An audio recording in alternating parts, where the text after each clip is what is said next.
Mano a mano ha regresado. Tercer temporada de Mano a Mano. Zayati Ibáñez, Ibáñez Zayati. La pregunta básica. No, ¿por qué tardamos tanto? Porque eso queda simplemente, se lo voy a decir cuando me encuentre por la calle. Yo simplemente voy a Alguien que te decir, reclama. la culpa es de Ibáñez. Bueno, sí, y vos claro. vas a decir, Que la culpa como es de corresponde. Zayat. Pero entonces la pregunta clave es, Ibáñez, tercer temporada de Mano a Mano, episodio número... 64 decís vos que es. Muy bien. Algo, por Dios, una pegué esta ¿Cómo vez. estudiaste? ¿Cómo andamos? ¿Bien? Y pasó de todo. Cambiamos de de escenografía. residencia. Y escenografía. De lugar. De Bueno, ¿está escenografía. contento? Pablo López invirtió. Hoy pensaba que en todo este tiempo que estuvimos fuera del aire, el último capítulo creo que lo grabamos el 22, 21 de diciembre. Diciembre del 2024. Sí. Pasaron muchas cosas y tenía cierto pudor de pensar que cuando volviésemos Sí. todo lo que teníamos que contar iba a estar un poco viejo porque no iba a haber nada para contar del momento. Bueno, Hay de todo. se han encargado los dos caputos, porque en el gobierno de los Milei parece que el control lo tienen los dos caputos, o el descontrol lo tienen los dos caputos, de casi presentarnos para este capítulo 2025 de Mano a Mano, una jornada muy movida. Y movida por el tema del dólar Sí. y el Fondo Monetario Internacional. Después hablaremos de lo político. Sí. Sí, yo tomé el título en realidad de uno de los principales voceros periodísticos porque le estoy regalando esa categoría, pero lo tomó el título de un comentario, así al pasar, que hizo Johnny Viales sobre el gobierno de Milei, Sí. que dijo que el gobierno está groggy. Sí. Lo dijo él. Entonces, por eso es lo que tomamos. Yo no sé si está groggy o no. Después vos lo vas a desarrollar, el tema político, económico, y hay muchos aspectos. Lo cierto es que ahora está dominando un aspecto que empieza a tener consecuencias políticas, pero después también lo vamos a desarrollar, que es qué pasa con el dólar. Claro. El dólar y el Fondo Monetario Internacional, íntimamente vinculados, íntimamente vinculados. Bueno, hay varios aspectos. Uno, A ver. no hay duda que el dólar está atrasado, lo decíamos el año pasado, lo vamos a reiterar ahora, todos están diciendo que el dólar está atrasado. Y aunque si no estuviese atrasado y el gobierno tuviese la intención de defender que el dólar no está atrasado y que quiere mantener el actual régimen cambiario, aparece el Fondo Monetario Internacional.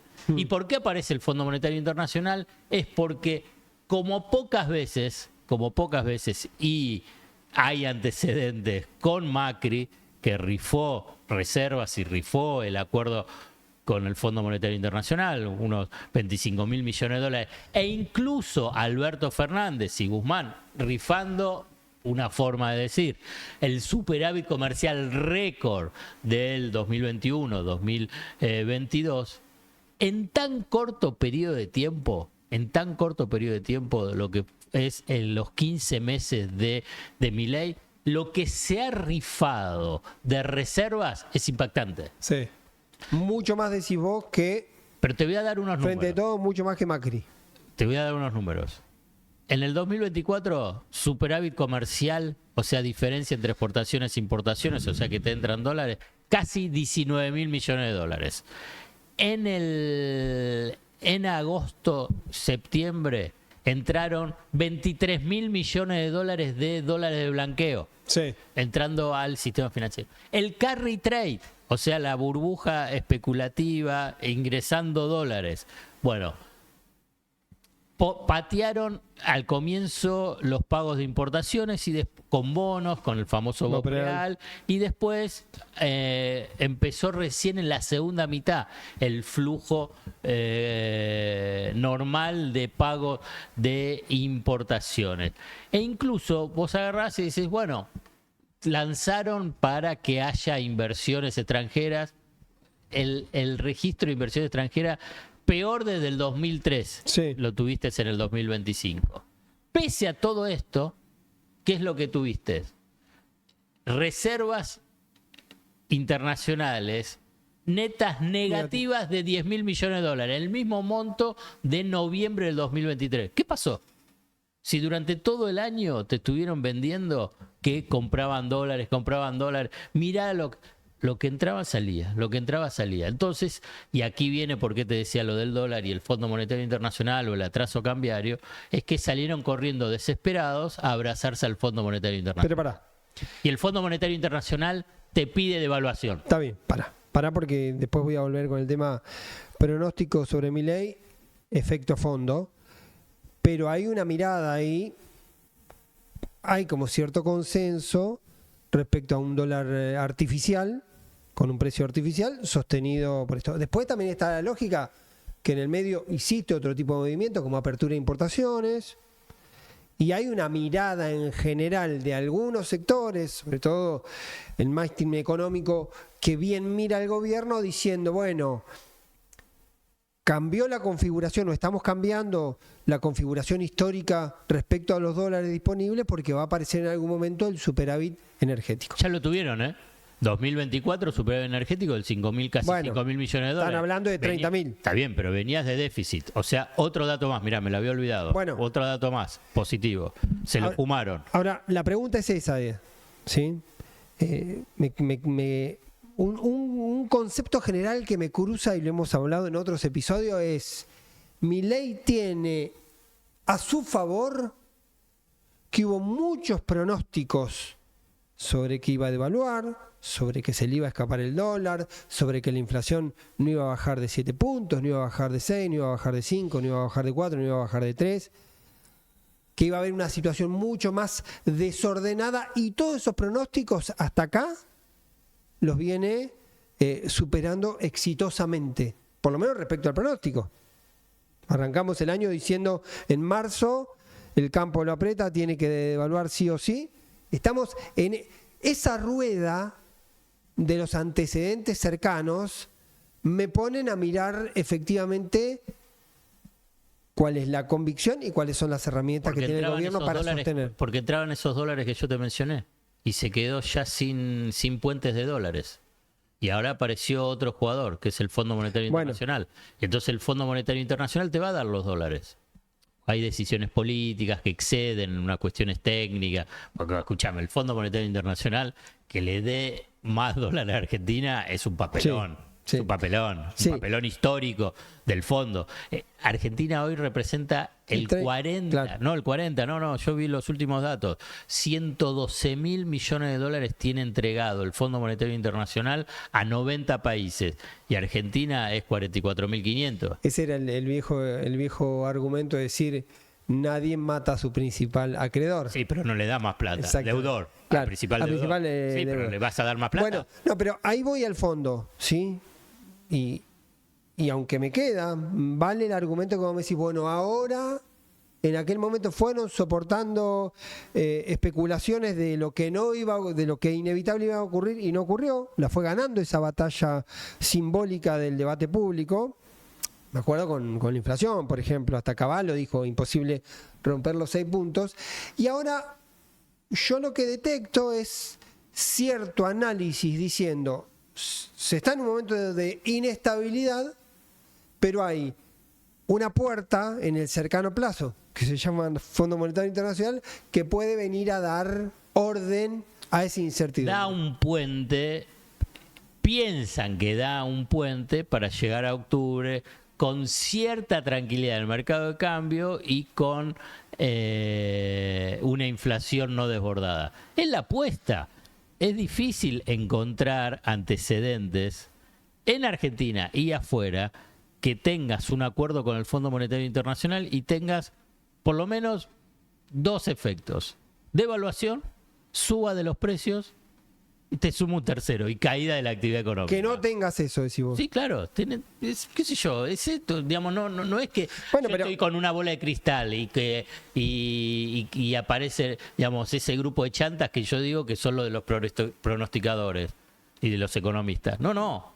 Te digo, esto es lo que pasa con el fondo. ¿Por qué todavía no anunciaron el acuerdo técnico? Llamado que dicen que hay un acuerdo. Ya pasaron ¿Qué día estamos? 18. Se anunció el primero, se anunció el primero de marzo. Primero de marzo, ya pasaron 20 días. No hubo ni un comunicado del fondo. Pero ni un porque comunicado. Porque no hay acuerdo. Porque todavía se sigue negociando. ¿Y qué es lo que está negociando? ¿Qué es lo que le pide el fondo? ¿Qué es lo que no quiere Milei y Caputo? Es cambiar el régimen cambiario. A ver, te hago una... Bueno, la semana pasada hubo, quizá desmesurado, ponerle toda la bola a Riasu por lo que dijo, pero en el mercado una de las versiones decía que Arriazu habló de que Milei está a favor de una flotación y que eso habría sido una pista de que lo que se viene es un acuerdo con el fondo con bandas de flotación y que eso también sería un motivo de tensión entre Milei y Caputo. Sí, que no funciona en Argentina. Hay una cuestión que es no tener los dólares suficientes. ¿Cuántas veces lo estamos diciendo? No tiene los dólares. Pero ahí voy, no ahí voy. Tiene los dólares. Está bien, ahí voy. Entonces, los dólares ¿qué pueden servir? Sí pueden servir, es un puentecito para los que se quieren... Mirá, ¿para qué países van al Fondo Monetario Internacional? Vamos a hacer rapidito, un múltiple choice. Los que están quebrados. Bueno, ya está. Seguí. Siguiente pregunta. ¿Cómo sale? ¿Por qué va a ver por qué con el Fondo Monetario Internacional ese país que está quebrado va a generar confianza? El que tiene inversiones financieras que les permitió una ganancia del 60 al 70% en dólares máximo, ¿por qué se van a quedar? Te voy a provocar un poco. Déjame. Está novia la pregunta de si estás bien, ¿por qué vas con el fondo? Y está novia la respuesta de que si vas con el fondo es que está mal, que me permito interpretar que no necesariamente todo es tan lineal o que no necesariamente todo se ve así. Eso es deseo, perdóname. No puede ser. Pero es deseo, pero yo te digo, conociendo a los jugadores, los jugadores, ¿a dónde apuestan? ¿Te apuestan a Brasil? ¿Tiene el fondo Brasil? Perú tiene el fondo, sí. Colombia tiene el fondo y te estoy mencionando, México tiene el fondo, te estoy mencionando a todos estos países que son diferentes. No, bueno, a la Argentina. Bueno, apostaron la historia. Yo claramente compraron la historia a Milei. Sí. La compraron, 100% la compraron. Milei es una figura en el mundo financiero internacional y en el mundo político de la derecha internacional. Lo es. Sí. La vez pasada, te cuento, estaba hablando con una importante empresa editorial en Argentina. Sí. Y me dice, ¿no sabes? Me piden que quieren libros de Milei, pero no sobre Milei. De Milei, de él. De él. ¿A dónde? En Alemania, en Francia, en España. Es una figura. Digamos, para el mundo libertario que puede escuchar, esto es, pónganse contentos. Esto es. Ahora bien, esto es una figura. Ahora bien, la figura puede estar arriba en un momento, el rating sube, el rating baja. Bueno, hace mucho tiempo... Hoy está bajando el rating. Tus encuestadores amigos te lo están marcando. Sí. Espero Ahora, escucharlo después. Hace un tiempo, yo creo que fue por septiembre, octubre, que un libertario me decía que lo que ocurría con Javier, porque cuando hablamos del presidente con los libertarios le decimos Javier, o Javo, decía, el problema de Milei es que todavía es curiosidad, tiene que convertir la curiosidad en el exterior en confianza. Ese tránsito yo creo que en ese tránsito debería estar, vamos a verificar si ese tránsito, si lo que era curiosidad por un personaje extravagante y demás, se convierte en algo más sólido que debería ser la confianza, ¿no? O como me dijo alguien, que no lo voy a citar porque me lo dijo ayer y no le pregunté, la plata del fondo es para pagar que se vayan, no para pagar que se queden. Obvio, no hay ninguna duda. Pero yo te lo reafirmo porque en este diálogo amistoso, porque nadie nos está escuchando, es para eso, no es para otra cosa. Por eso se lo dan. Entonces los de afuera, ese cambio de confianza o ese cambio, esa percepción, cuando dice, che, pero va al fondo. Uh-huh. ¿Y por qué va al fondo?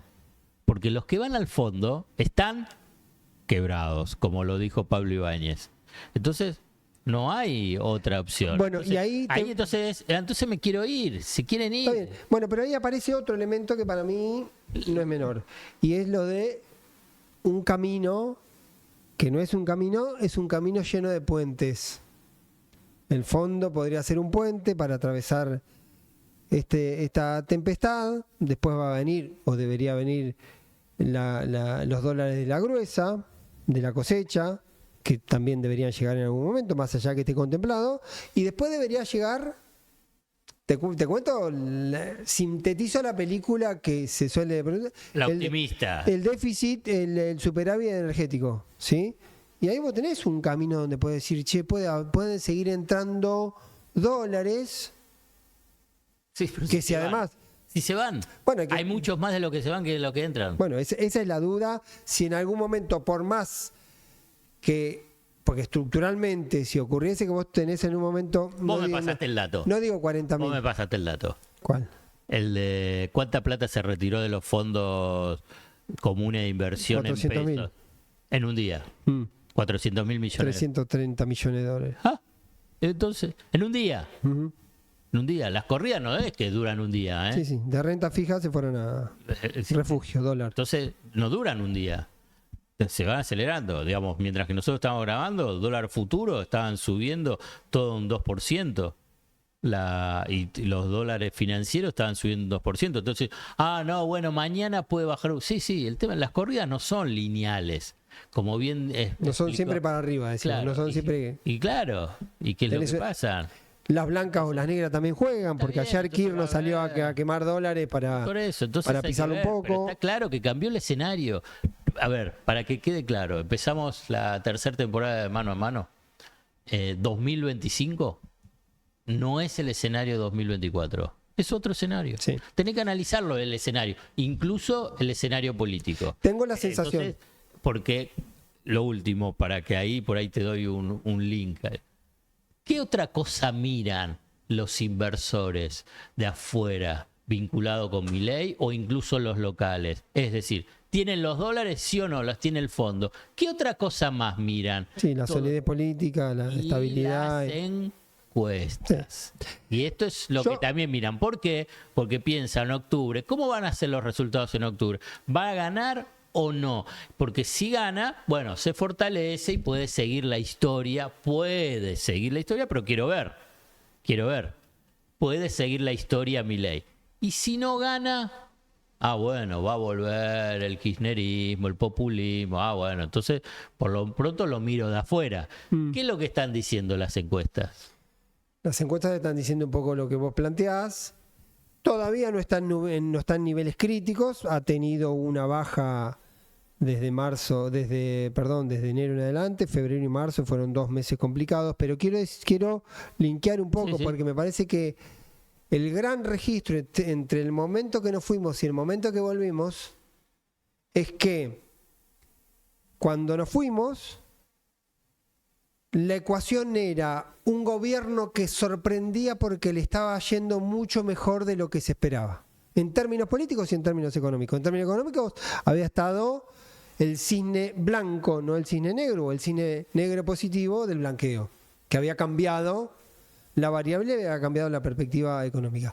Pero también había una mirada política de un gobierno que había arrancado muy mal, con muy poco poder, muy desdibujado, sin gente experimentada, y hace un cierre del año muchísimo más positivo de lo que se venía proyectando. Entonces yo creo que está bien lo que vos planteás cuando decís este gobierno 2025 es distinto al gobierno que cerró el 2024, porque los dos factores ocurrió, y porque también en la historia argentina yo creo que está inevitablemente ligado. Cuando una de las dos piezas se desordena, la economía o la política, la otra empieza a flaquear. No tenés ni una economía muy sólida como para soportar caos político, como como ocurre en Perú, si querés, ni tenés una política tan fuerte, no sé, quizá déjame pensar en algún momento de Kirchner, donde la política ordenaba algún sacudón de la economía. Eso, las dos variables se pusieron en crisis. Pero te hago una pregunta, para que por ahí me puedas ilustrar a mí y a todos los que nos están, a la comunidad manoamanense. ¿Cómo está funcionando el gobierno? Porque yo simplemente leo. Esa es el triángulo de hierro. Karina Milei, Javier Milei y Santiago Caputo. Parece como que hay peleas, hay internas entre Santiago Caputo, Karina Milei, pensando en las elecciones o lo que sea. Después a la vez, ves que hay como unas peleas silvestres entre funcionarios o diputados y senadores. Digamos, no hay ningún tipo de conducción en el mundo libertario. No, Entonces, ¿qué decís? ¿Qué es lo que pasa con el gobierno? ¿El gobierno está groggy, como dice el vocero del gobierno Viale, o no?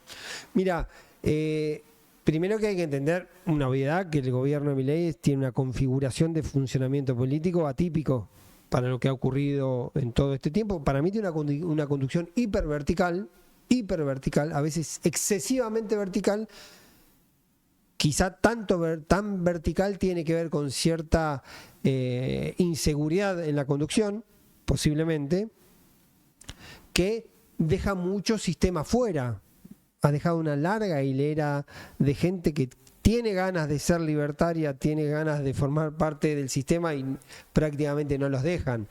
Entonces esa es una configuración particular que viene funcionando en la medida que vos tenés el centro del ring, disponés los mecanismos y tenés, por eso yo vinculo los dos factores, tenés una percepción de bonanza económica verificable en una inflación a la baja, verificable en un dólar quieto, que permitió, por ejemplo, que mucha gente viaje. 2024 me estás hablando. Pero te estoy dando el panorama del 2024 para decir por qué también la novedad del 2025 era ante un gobierno que se presumía que quedaba arriba del 2024 y tenía por delante casi un asfalto de orden político y orden económico, se empezó a desestabilizar esa variable. Internamente no tiene más problemas que todos los gobiernos. No tiene más. Agarró la meme coin Libra, agarra lo de la represión, el discurso de Davos. No, internamente la conducción. Bueno, es un montón de cosas que. No, yo lo que digo que internamente en la conducción de los espacios políticos, de la crisis interna, no es distinto a otros espacios políticos, porque en todos los espacios políticos hay internas. Acá sí tenés una variable que yo creo que es bastante inquietante. Tenés un presidente que solo le importa la variable de naturaleza económica, lo otro le parece casi no accesorio, pero que prefiere delegar, y eso ha convertido la dimensión ejecutiva Santiago Caputo en una figura imprescindible para el funcionamiento del gobierno, ¿sí?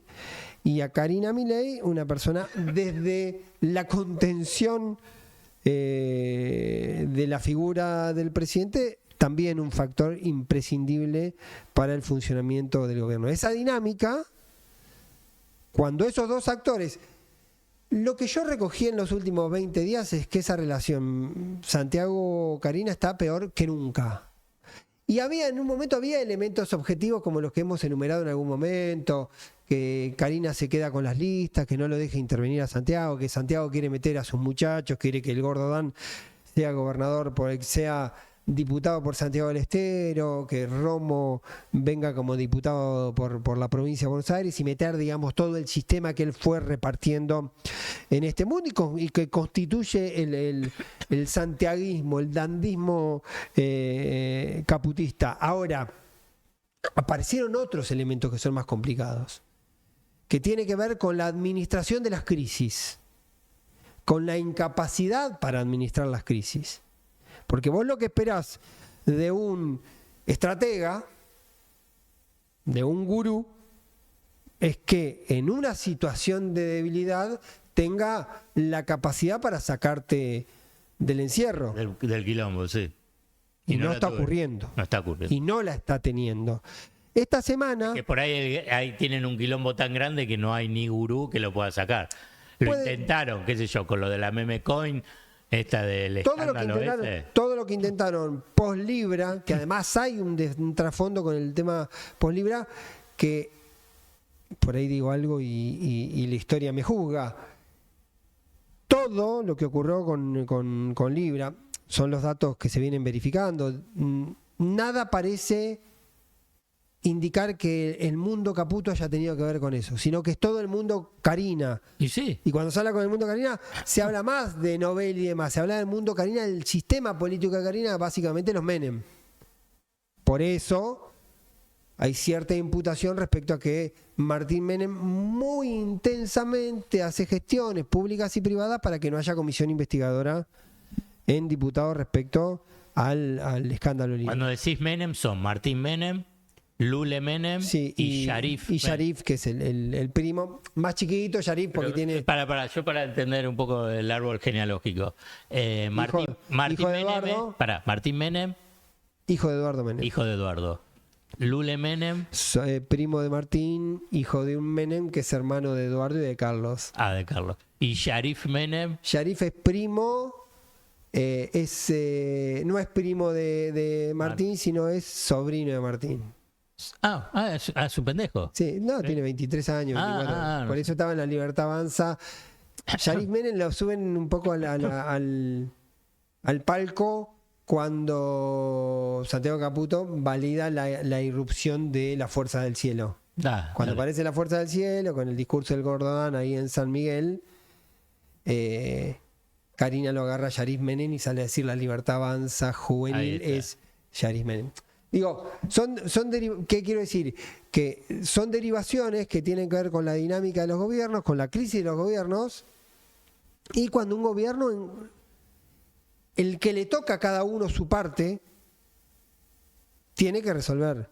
Y lo que todos están diciendo es que Santiago es el que tiene que encontrar el orden del caos político, porque Milei le delegó. Me encanta ese micromundo de la política. Porque Milei se lo delegó el orden de la política. El micromundo de la política es fabuloso. Digamos, hay dinámicas, perdón, que por ahí me haga una vertiente sociopolítica con raíz económica. Cuando hay una dinámica, no hay mago de Kremlin que valga. ¿Me entendés? Si vos, cuando empezás a tener problemas económicos, en este caso claramente con una de las variables clave, que yo lo llamo la variable trauma, una de las variables trauma, es dólar e inflación, en este caso la del dólar, porque te estás quedando sin dólares, y empezás a hacer tropiezos políticos para ser buenos, digo tropiezos, porque son de bochorno, de estafa, entonces ya no hay mago del Kremlin que pueda solucionarlo, porque se desangeló. Sí, entonces vos agarrás y decís, está bien. No sé si hacer un paralelismo, porque si no, no me quiero meter en eso, pero De la Rúa. Por un momento De la Rúa parecía el gran estadista. Empezó el primer caso de las coimas en el Senado por la reforma laboral, y ahí empezó a tropezar. Entonces no había Antonito De la Rúa. Sí, bueno, yo compro. Eran todos los medios, todos a favor. Y entonces ahí ya está, ¿me entendés? Entonces hay unas dinámicas que exceden a la figura. Es una cuestión central vinculado a cómo son las dinámicas políticas y económicas y cómo intervenís sobre esas dinámicas políticas y económicas. Si te encerrás en tu propia lógica, por ejemplo, vamos a cagar a palos a los jubilados, no importa qué, porque la sociedad pide orden y nosotros dijimos orden. No, escúchame, te cambió el escenario. Si no entendés eso, no hay mago del Kremlin que valga. Que esto le pasó al kirchnerismo, le pasó a todos. Le pasa a todos los gobiernos cuando entran en crisis. crisis. Ese es el micromundo de la política que se va realimentando sin entender las dinámicas. Sí, lo que pasa que... porque no saben hacer otra cosa. Bien. Sí, tampoco me atrevo a decir que es un proceso irreversible. ¿Sí? Uno puede especular... Es que no estamos hablando de reversión, cambió el escenario. Sí, porque todos los gobiernos tienen como un ciclo, ¿sí?, de crecimiento, de pico máximo, de acompañamiento popular, de éxitos y demás, y después o se empiezan a repetir o empiezan a fracasar y empiezan un retroceso, aún a veces en un marco de cierta expectativa o cierto éxito. Lo que yo creo que enfrenta el gobierno ahora es esa tendencia. Si esa tendencia lo pone a la baja, o si es también temporal por lo que ocurra. Por eso digo que también hay un factor sobre la expectativa de la opinión pública respecto al acuerdo con el fondo. El otro día, voy a citar así medio salteado, porque el otro día no volví a hablar, pero me gustó el dato. Sheila Wilker, de 3.0, a mí me gusta mucho como encuestadora. Sí, me gustan mucho los estudios que hace. Y él me decía lo siguiente, me decía, Milei logró algo atípico en la Argentina, que fue que la palabra ajuste tenga cierta adhesión social. Importante. 2024. ¿Sí? Que el ajuste tenga adhesión social. Una palabra que antes estaba vinculada con la negatividad de un gobierno. Cualquier gobierno que hacía su ajuste era un mal gobierno. Milei revirtió ese fenómeno. La pregunta de ella respecto al acuerdo con el fondo es qué pasa con la palabra deuda, porque la palabra deuda y la palabra Fondo Monetario Internacional siempre fue también entendida como un factor negativo. Por eso... Y de ajuste. Pero por eso cuando vos decís cada acuerdo con el fondo termina mal y cada acuerdo con el fondo termina teniendo derivaciones negativas, el otro día me tomé el trabajo de ir a mirar la serie de la actividad económica 2018. Que había venido creciendo, tercer año del gobierno de Macri, había venido creciendo hasta febrero, marzo del 2028, viene el acuerdo con el fondo y empieza a caer la economía. Uno debería pensar que el proceso es inverso, porque apareció una torta de guita a tratar de estabilizar. No ocurrió. Entonces, por eso vuelvo a Sheila Wilker, hice la derivación y vuelvo a Sheila para decir esto. Hay que ver si la interpretación del acuerdo con el fondo repite lógica histórica, que es mal vista, que es un mal indicio, o si, como logró Milei con la figura del ajuste, puede ser entendida por lo menos como un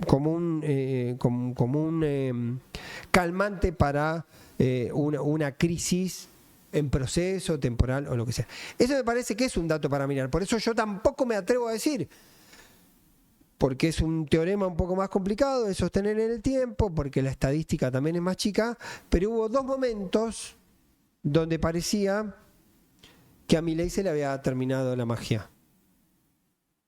Uno. El debate que pierde mano a mano con Sergio Massa y parecía que... El debate de los tosedores. Claro, pero además que parecía que ahí Sergio Massa había demostrado que Javier Milei no podía ser presidente y buena parte de la opinión pública vio otra cosa. Como te lo dije 1000 veces, Sergio Massa a partir del debate perdió 1 punto por día durante 5 días y terminó de perder la elección el viernes siguiente al debate que había sido un domingo. Y el segundo fue octubre, noviembre del año pasado, veto a los jubilados, veto al aumento universitario, asado en Olivos, la sensación de que la falta de empatía era total, cayó 5, 6, 7 puntos, coincidían todas las encuestas, cayó la expectativa sobre el gobierno, cayó la imagen del gobierno y repuntó. Y llegó a tener en enero puntos altísimos de acompañamiento. Desde enero viene bajando más o menos, depende la encuesta, pero viene con una tendencia a la baja. Hay que ver si aparece en aquel momento, no hubo ningún elemento para explicar la recuperación. No hubo un elemento, no es que Milei vetó el aumento a los jubilados y después dio un bono de 100.000 pesos a los jubilados. No hubo nada, no había nada fáctico que te diga, che, si la caída se explica por eso, la subida ¿por qué se explica? No se sabe. Posiblemente porque había cierta idea de nadie quiere un gobierno débil, nadie quiere un presidente débil. 2024 era. Sí. Y lo otro había sido en el 2023. Quiero decir que para abrir la variable del análisis, ¿sí? Que no necesariamente todos los procesos cuando uno los ve, conducen. Así como podemos decir claramente que el gobierno que veíamos en diciembre es muy distinto al gobierno con que nos encontramos los que volvemos ahora mano a mano, tampoco yo me atrevo a decir que este es el gobierno definitivo o la deriva definitiva del gobierno. No, depende de la adaptación que tenga. Se vienen cosas importantes igual, se vienen cosas importantes, porque vamos a estar en estos días con el cierre de listas en Ciudad de Buenos Aires. Yo creo que antes de fin de semana vamos a tener 5 o 6 candidatos, además de Rodríguez Larreta. Me dicen que se va a confirmar que María Eugenia Vidal va a ser candidata del PRO en la Ciudad de Buenos Aires, que Adorni finalmente, que había cierta idea de no sacarlo de la vocería porque era una figura importante para Milei, que finalmente tengo entendido, me lo decían anoche lunes, que iba a ser candidato a legislador. Santoro. Habrá que ver. Santoro, que ya está confirmando, aparecen otros, está también está Juan Manuel Abal Medina, habrá que ver qué pasa con el mundo Lustó y todo ese radicalismo. Y todo ese mundo, sí, radicalismo, evolución y demás. Puede ser la elección legislativa de la ciudad, de los cargos, puede ser un anticipo interesante de los climas electorales. Y después se tiene que definir también, yo creo que lo vamos a charlar más detenidamente la semana que viene, el desdoblamiento o no en Ciudad de Buenos Aires, en provincia de Buenos Aires. Yo creo que se caen las PASO el jueves 27 de marzo en la legislatura. En la provincia de Buenos Aires. En la provincia de Buenos Aires y medio rápidamente Kicillof va a convocar al desdoblamiento a nivel provincia de Buenos Aires. Y después el otro factor que hay que mirar fue el efecto de la movilización del miércoles, ¿sí? Y lo que puede pasar con esta movilización del miércoles, porque además se entra en un ciclo. Porque después va a venir el 24 de marzo. La del 24, y yo tengo entendido que va a haber el 9 de abril una movilización de la CGT previa al paro del 10 de abril. Eso me decían anoche, lunes. La del 10 de abril era 8 o 9, ¿no? El 10. A mí la última información que tuve yo es que el paro va a ser el 10. Con una movilización previa. La movilización va a ser el día previo, el 9. Movilización el 9, coincide con un miércoles, por lo tanto puede ser que se termine ensamblando al Congreso con la movilización de todos los miércoles de los jubilados y el paro del 10. Después siempre, y lo hablamos mucho y lo dejamos para otras conversaciones, cuánto de las herramientas convencionales de la política tienen impacto, no tienen impacto, modifican la variable, no modifican la variable, sirve, no sirve, castiga, debilita o fortalece al gobierno. Es el gran interrogante de este proceso que estamos atravesando, por eso yo me permito decir que todavía estamos con un diagnóstico abierto sobre lo que viene en el medianísimo plazo. Qué contento volver mano a mano, Ibáñez, Zayat Ibáñez. Entonces ahora cuando vaya paseando por la ciudad de Buenos Aires, ¿volvió mano a mano? Sí, volvió mano a mano. ¿Y qué tienen que hacer los que están escuchando en este momento, mano a mano o en YouTube? ¿Qué es lo que tienen que hacer? Spotify, poner seguimiento, me gustear, poner 5 estrellitas, porque es lo que le gusta a Zayat, 4 estrellas no consume, y seguirnos naturalmente en YouTube. En YouTube, suscribirse que es gratis. Y yo no sé, al final siempre digo que está en Apple Podcasts y me dicen, algunos me aparecen y me dicen, no los encuentro, que yo capaz que estamos en Apple Podcasts de Uruguay, no sé. Mano a mano va a estar, creo, seguro todos los martes. Todos los martes. Zayat Ibáñez, Zayat. Nos vemos la semana que viene.